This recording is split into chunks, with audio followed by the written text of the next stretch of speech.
The Netflix agenda is real. I'm realizing that the Netflix agenda is real. How many of you guys watched this last season of Stranger Things? A lot of people right now are complaining, and I have to second it. Yo, Netflix is really pushing this agenda hard. And the worst part about it is it's not even entertaining. I honestly, it bothers me a little bit, but I really kind of don't care about the agenda. What I do care about is the quality of the art form, right? And this last season of Stranger Things was trash. It was complete trash. Bailey and I watched it on Christmas, and I was trying to, hold my tongue. I was trying to not ruin the moment. I was like, you know what? She's enjoying the show. I don't want to be the guy who's out here complaining and pointing out all the flaws in the show. But I have to come on here today and I have to say the obvious. The show is bad. It's bad. It's not funny. It's not engaging. My suspense of disbelief is not happening. It's one of the worst shows I've seen in a while. It's almost as bad as Rings of Power, which is saying something. I just feel like it's not realistic. And when I say realistic, I mean even in a fantasy scenario. The first thing I wanted to find out was, do the characters in this imaginary world not have a sense of smell? Seriously. As a writer, if you are writing characters in a place that's disgusting, that has literal walls of putrid flesh, you should at least have them pretend like there's some sort of smell. But in this show, they're literally standing in front of a wall of putrid flesh, decaying matter, and nobody says, oh, it smells horrible here. Oh, it's so stink. They're not holding their breath. They're not covering their face. They're not fanning the air.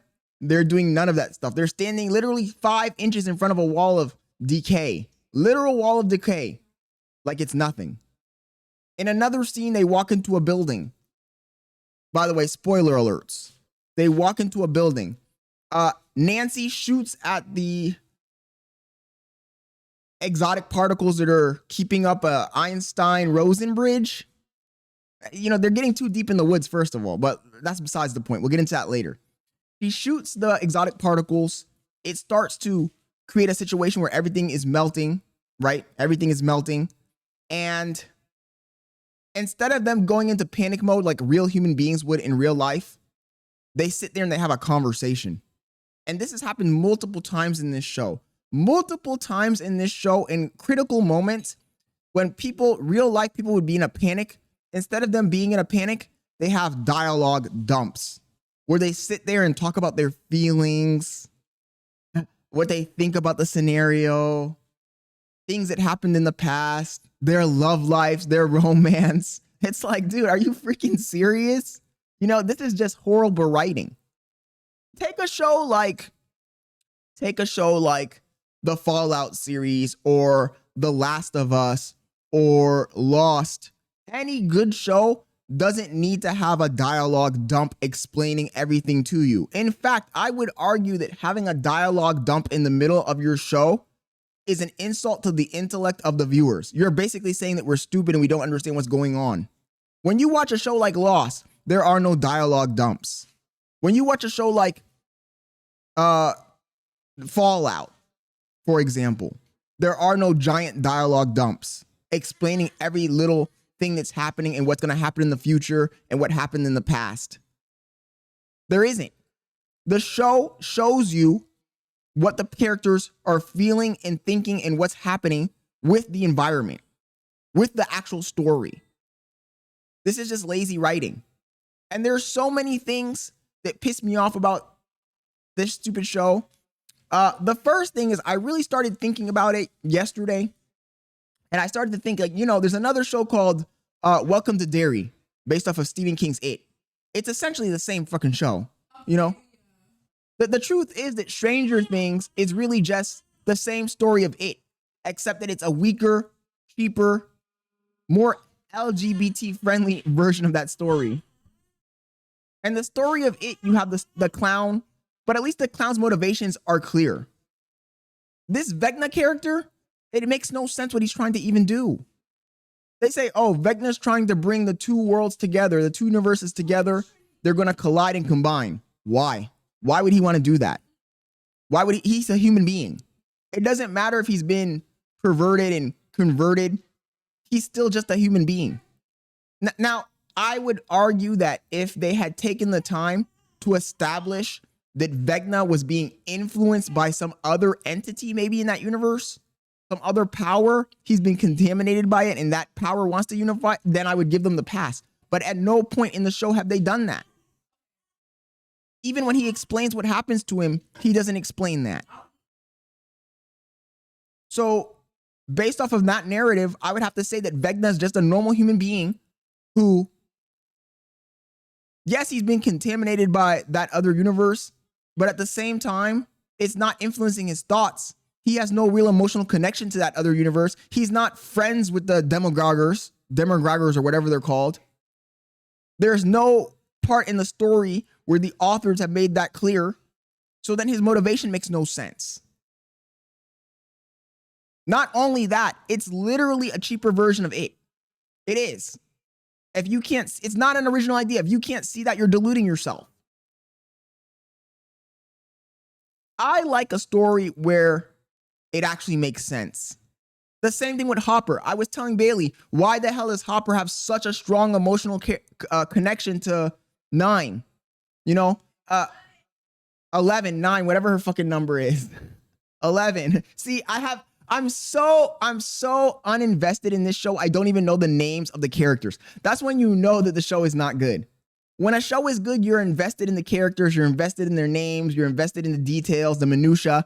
This show is so uninteresting to me because the authors just did such a bad job at fleshing out the characters. They made everybody so one-dimensional. They made everything so simplified. You got Hopper over here, super invested in 11, and it's like you haven't really demonstrated why he would be invested in 11. Yes, you showed a few father-daughter moments, quote-unquote father-daughter moments, but they weren't really that deep. You really haven't showed anything to make me think that this guy would be attached emotionally to this girl. So it comes off weird. It comes off eerie. Not only that,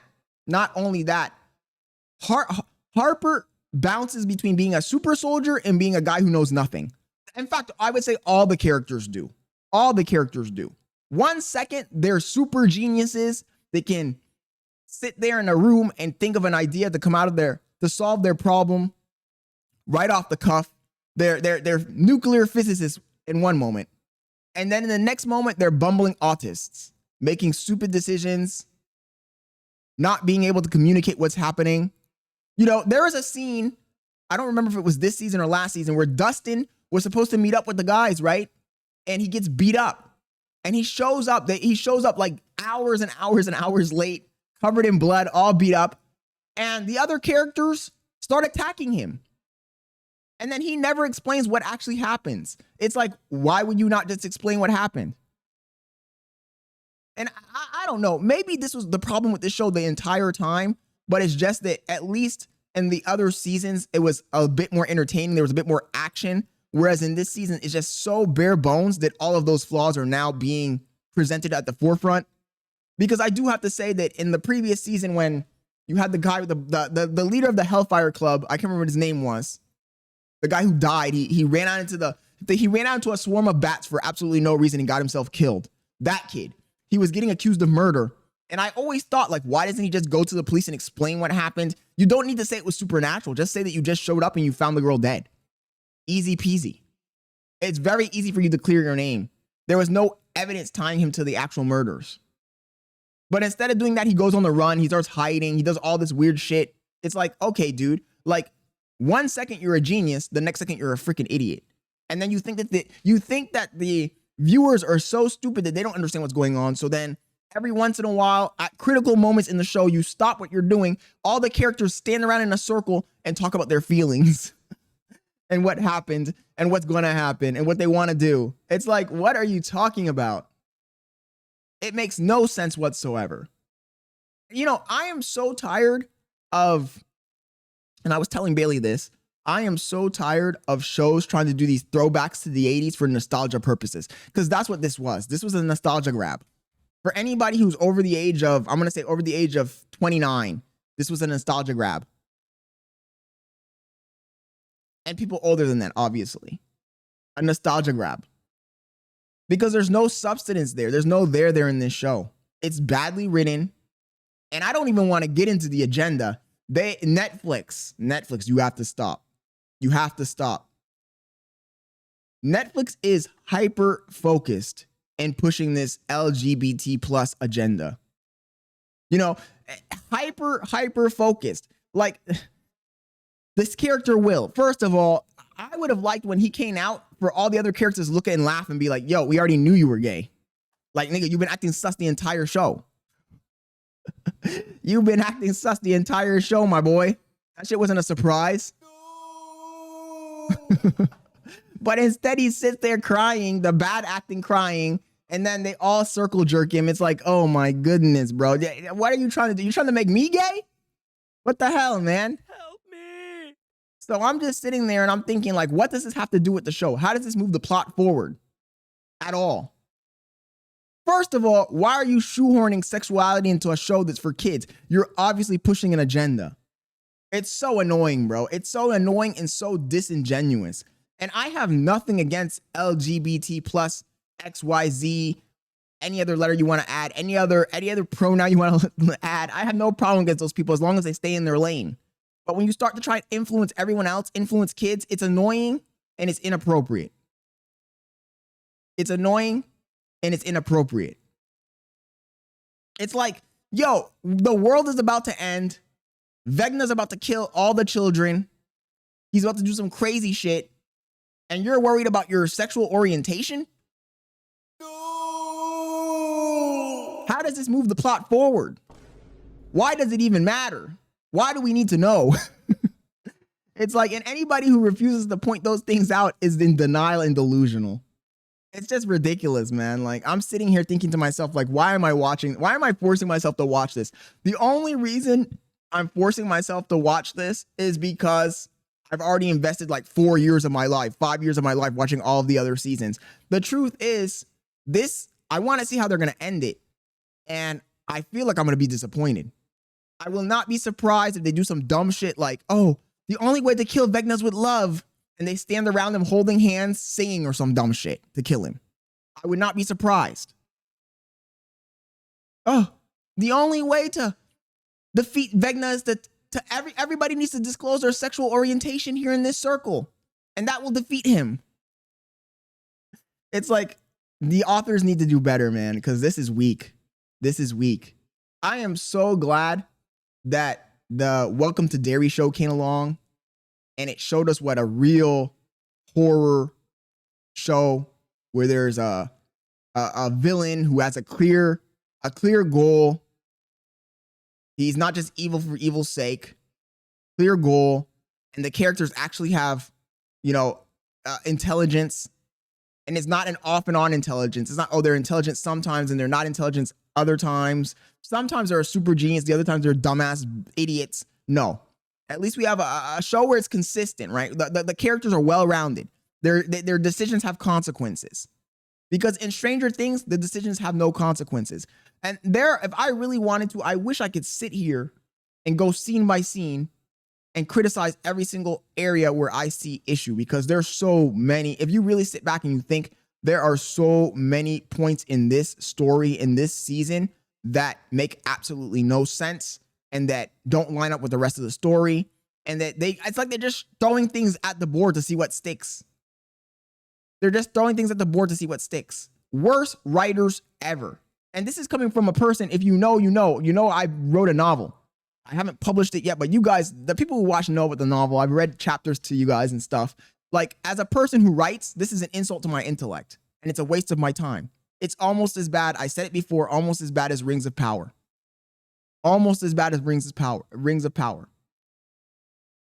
Unless you're a complete lobotomite or a kid, I don't understand how you could watch this shit with a straight face.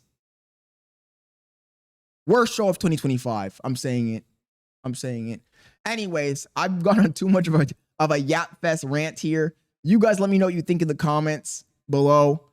If you're not subscribed, subscribe. Turn on notifications and check out my streams. I'm out, guys. We'll see how they end it. There's still, I think, 2 more episodes left. We'll see how they end it. Anyways, I'll catch y'all later. Peace. I'm out.